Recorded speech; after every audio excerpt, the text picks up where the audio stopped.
Well, it's me, the Dove Lady, talking to you again, reading you more from this book. This book is really called The Return of the Dove. I entitled it this way to capture the attention of people and also to introduce them to some of these ideas that Margaret Storm knew, and not a lot of people even know of her. I never did until I found this book. She had great occult knowledge. But enough of that. I know you want to hear the book read, so I will begin where I left off. Many years later, it was clearly demonstrated that Nikola loathed drawing because he could work in the fourth ether so easily, designing and building his machines in etheric substance, testing them and making necessary adjustments in the ether, and then leaving them on file in the ether. For him, drawing was utterly unrealistic and an unmitigated nuisance. He did not have to make plans and jot down dimension because of his power of instant recall. After designing a machine in etheric substance, he might have no occasion to think of it again for a period of 5 years or so. Yet when he did need the design, he could call it up instantly before him, complete with exact dimensions. In the school at Gospic, Nikola first came to desire to keep this power which he had possessed since birth, but he also desired to bring it under full control and use it rather than allow it to use him and enslave him. Nikola had no wish to be submerged in paperwork, even in his school days, a thought which might be of value to many business and government executives today. Nikola found that he did not need to go to the blackboard or in the classroom to work out a problem. At the thought of blackboard, it appeared in the ether before him. As the problem was stated, it appeared instantly on the etheric blackboard, together with all the symbols and operations required to work out the solution. Each step appeared instantly, and much more rapidly than anyone could possibly work out the problem on paper or slate. Therefore, by the time the whole problem had been stated, Nikola could give the solution immediately. At first, his teachers thought he was just an extremely clever boy who had found some method of cheating.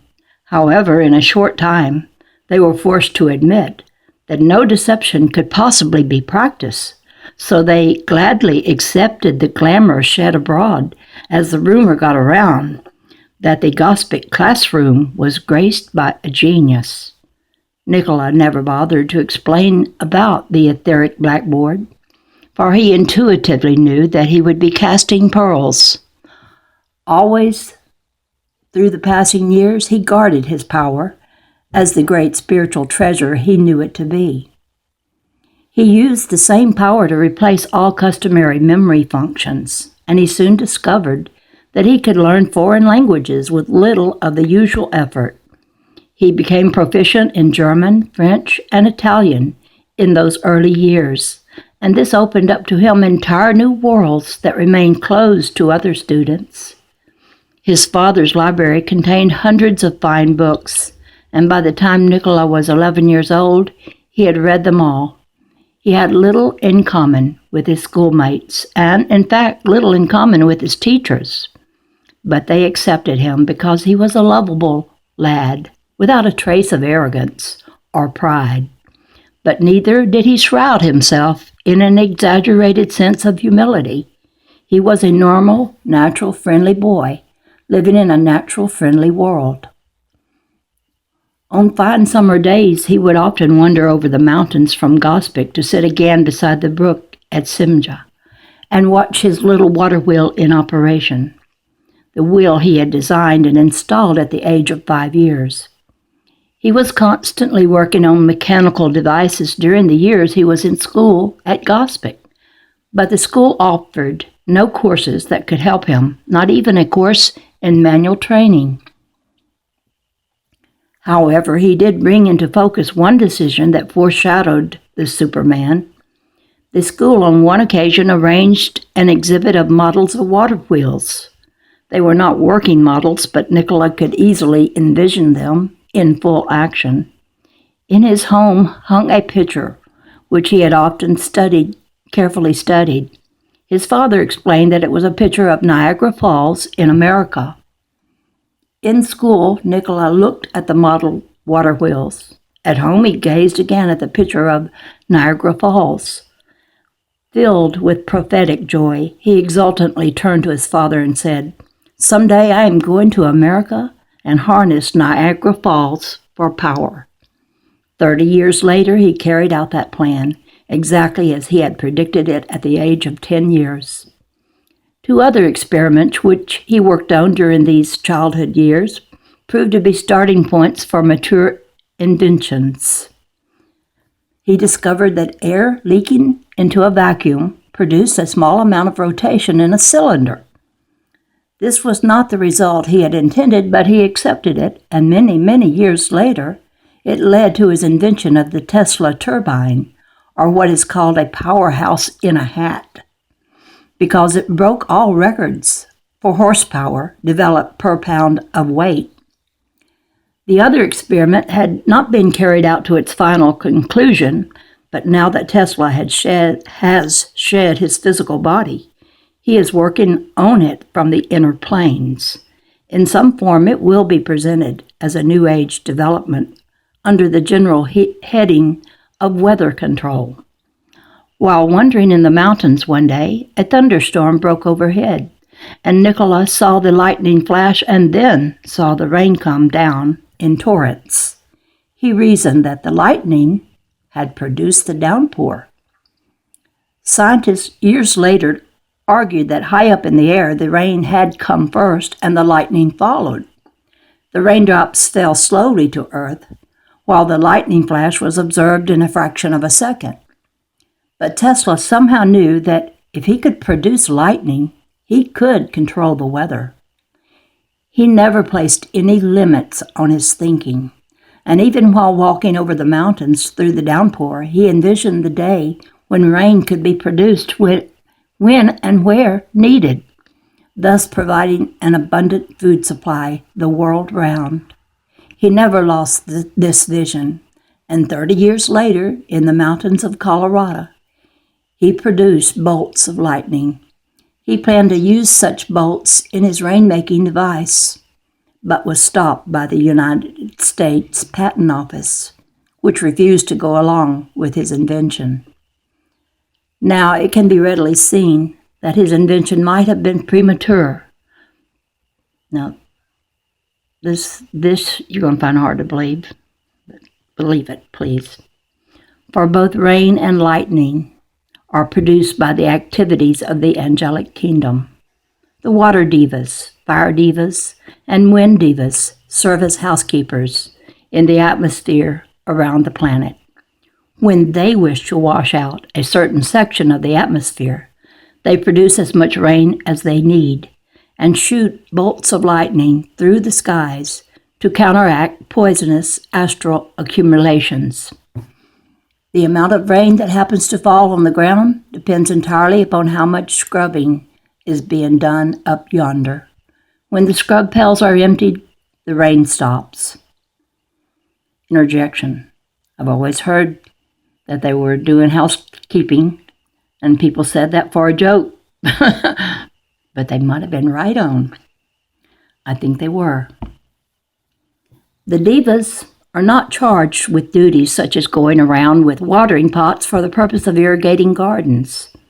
That problem is in the human province.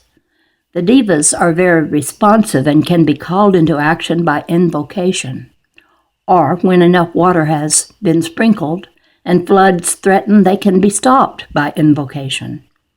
Human beings should be trained to recognize their own karmic results and do something intelligent about it instead of moaning about the weather. All weather conditions can be under human control. Noah tackled that problem and took the steps necessary to deal with it. Then he sent forth the dove from the ark and the dove returned with a plucked olive leaf, the symbol of peaceful waters subsiding from the flooded lands. But the dove cannot return unless people first send the dove forth. When Tesla walked through the rainstorm, he was witnessing angelic activities, even though he might not have thought of the matter in quite that way. But he knew that somehow his true work belonged up there in space, high above the mountains of Earth. He knew that all worthwhile works must start at the source. He knew that if he could understand the wonders of flashing lightning and streaming rain, then weather could be mechanically controlled. He was correct. For while weather can be controlled through human invocation to the angels, it can also be controlled by a mechanical device. This will be another scientific revelation of the New Age. Another proof that the old nonsensical concepts concerning mysticism must go along with the old concepts about floods and droughts. Nikola had distinguished himself as a scholar at the age of 14. That was the year of 1870, and his school days at Gospic were over. He was a sensitive lad, highly intuitive, alert to the constancy of angels and stupidities of men. His strength was actually extraordinary, for he often read and studied the whole night through, attended his classes by day, and completed a vast educational program of his own outside school hours. But because of his extreme sensitivity, his slim build, and his fastidious nature that demanded a degree of cleanliness far beyond the call of duty, his father felt that the boy was in delicate health. His father was determined to protect him, and as it turned out, the protective attitude paid dividends a few years later when Nikola was spared compulsory military duty, because his father was convinced that his delicate son would never survive army life. Nikola, in accord with his father's carefully planned arrangements, was forced to hide out in the mountains for more than a year, while apparently attempting to recover his health. During this time, his father was able to make certain contacts among the military so that his son's absence was conveniently overlooked. Nikola himself found military duty a subject so loathsome that he could not even bring himself to think about it. Intuitively, he knew he would never serve in the army, so he made the most of his year of mountain solitude and returned to his home in good health and with his head filled with scientific plans that, if carried out, probably would have proved earth-shaking in a most literal way. But all this took place when he reached military age. His first serious difficulties started in 1870, when he finished school at Gospic. Because of his sensitive nature, his father felt that he should not continue his studies, but should go directly into the ministry. His scholarship at the age of 14 was sufficiently outstanding to equip him to serve in the church. So far as Nikola was concerned, the church was as bad as the army, and in fact worse, for the army was still some distance in the future, but the church was at hand. Moreover, he had already decided on university training in electrical engineering and was a dedicated disciple anxious to be about his father's business in the cosmos. When an individual of the spiritual stature of Tesla comes into incarnation, nothing is allowed to interfere with the purpose outlined on the inner planes. Plans for the embodiment are carefully arranged in accordance with the divine plan for the whole project under development. Initiates work with a high degree of spiritual efficiency. Certain universal needs are scheduled which must be met within time limits by certain disciples appointed to the task, and all of these plans must dovetail according to a certain predetermined pattern. At this particular point, Nicola had to be saved from a career in the church. The point could not be argued, especially between parents and a 14-year-old boy. Moreover, under law, the free will of the family members had to be permitted full sway.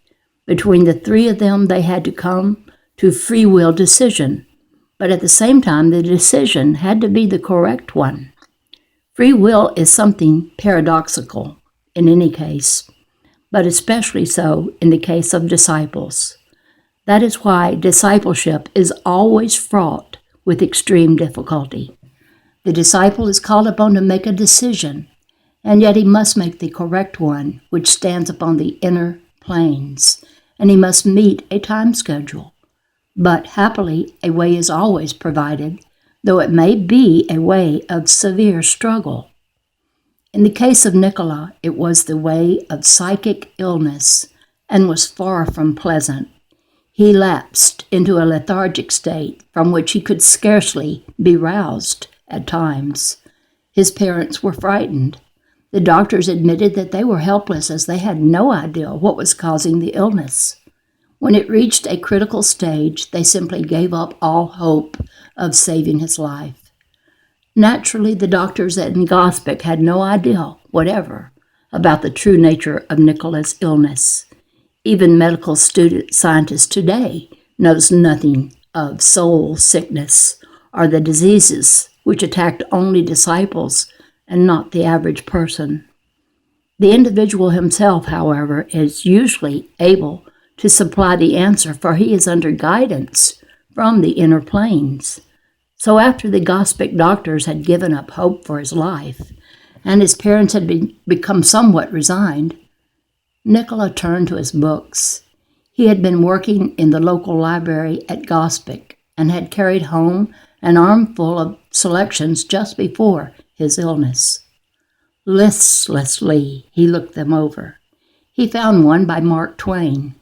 In it, he suddenly discovered a paragraph which brought instant illumination. His enthusiasm for life was rekindled. The crisis passed. His health returned to normal. Nicola himself understood with profound conviction that it was the writing of Mark Twain that had saved his life. He never forgot the incident to the end of his days and often spoke of his heartfelt gratitude to Mark Twain. Many years after the Gospic incident, the two men met in New York and became very close friends. When Tesla himself had only a short time left on Earth, and Mark Twain had been gone from the mortal scene for years, Tesla spoke of Mark coming to see him in his hotel room and of their having a long visit together. When Tesla was reminded that Mark Twain had been dead for years, he vigorously denied it, adding that he was very much alive. And indeed, he is, even though invisible to certain people, the very same sort of people who fail to see through the humorous philosophy of Mark Twain and into the supernal light beyond. What did Mark and Nicola talk about in that memorable conversation which took place on a January day in 1943 in a New York hotel room where Tesla's physical body lay breathing lightly in almost final readiness for departure? Mark and Nicola were old friends, companions of ancient days in starry space. Like all such gentle humorists, like all such compassionate observers of human folly, like all old friends, they met on that occasion of joyous reunion, and they talked about the weather. Standing there together in their magnificent, clean bodies of vibrant light, it was only natural that their conversation should turn to that earlier sickroom scene in Gospic, when Nicola, with the vital help of high-frequency energies pouring from Mark's written words, had firmly set his course once again into an uncertain future among foolish mortals. It was Mark who had glimpsed the mortals in a humorous moment, when they had reached an ebb point in their foolishness, a point where everybody talked about the weather, but nobody did anything about it. That vibrant instant with Mark had set Nicola free from his illness in Gospic. Nobody did anything about the weather, Mark said. But Nicola joyfully remembered that he had determined to do something about it. Years earlier, when he walked through a mountain thunderstorm, he was going to learn to control lightning and thereby control the weather. He was the somebody whose inventions would liberate and illumine all the negative nobodies of the world. Yes, that was what they talked about, the author and the inventor, on a day in January 1943. The Gospic illness was over. Nicola was ready to be guided to his next necessary advancement. His father had been thoroughly frightened and was now anxious to humor the boy by permitting him to go to college at Kalsta in Croatia. Upon arriving in that city, Nicola took up residence with relatives, but his years in their home were unhappy ones. Almost at once he contracted malaria, but he insisted upon starting his classes at college. His brilliance, undimmed by either illness or lack of family harmony, he completed the 4-year college course in 3 years. He carried away with him one lasting impression, which was to make everything easier in his life thereafter. His professor of physics had held him enthralled with demonstrations of feats performed with laboratory apparatus.